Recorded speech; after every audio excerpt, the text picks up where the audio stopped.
Hello, here's another circular motion question to keep emphasizing this point that analyzing circular motion isn't actually any different to analyzing any other type of motion.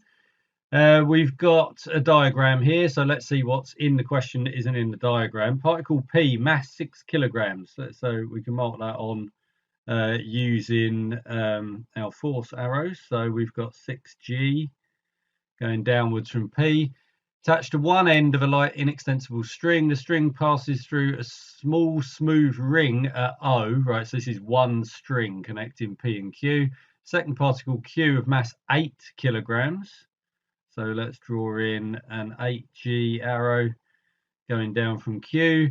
Hangs at rest vertically below the ring. Particle P moves with a speed of 5 meters per second. So we've got a speed here in a horizontal circle. So they're telling us circular motion there as shown in the diagram. And they've given us the angle theta, which is on there. Right, we've put on the weights, so we might as well finish the forces in our diagram. So we're going to have tension throughout the string. So we're going to draw those with arrows going away from each one of the objects at P and Q. So it wants us to find, surprise, surprise, the three things we don't know: the tension, the angle, and the radius of the circle. We didn't really need to be told this. I mean, what else were they going to ask? So it fits in with that old thing with mechanics questions, your classical mechanics questions that, well, it's kind of obvious what they're going to ask. So tension in the string, that doesn't even have anything to do with circular motion at all at the moment. Well, let's go for the easiest one. Q is at equilibrium. So if we do Newton's second law for Q, we got a net force which is T minus 8G, which has got to be equal to 0. So the tension in the string is going to have to be equal to 8G. Otherwise, Q would not be at equilibrium. So that's a nice, easy start.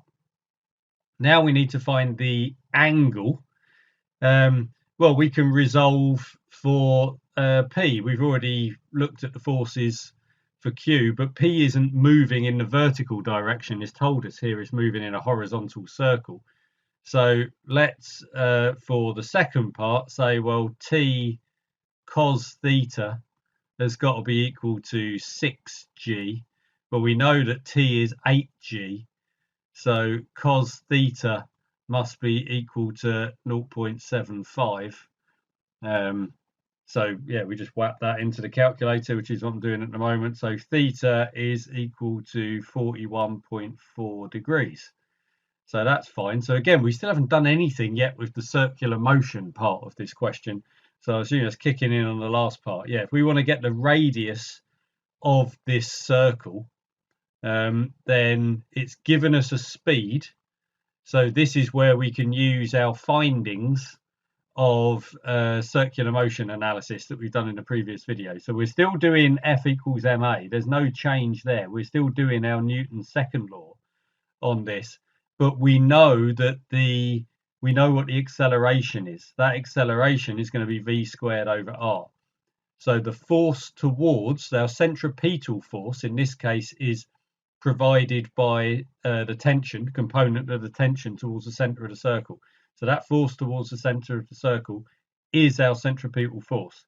So we've got T sine theta, I'll put in all the values in a moment, is going to be equal to mv squared over r.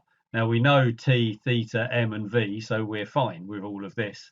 We can just whap all of this in and say, well, r is going to be equal to 6 times 25, because that's our v squared,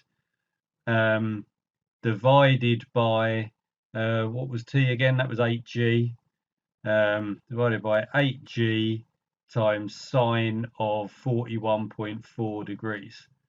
So we just have to type all of that into the calculator, which gives us a value of 2.89, say 2.9 meters. I've gone for 2.9. Actually, this is one of these weird things that you get in some of these exam papers. I think this one is actually telling people to give things to three significant figures. You get this on some of these ones, even though, well, I haven't done it in the question.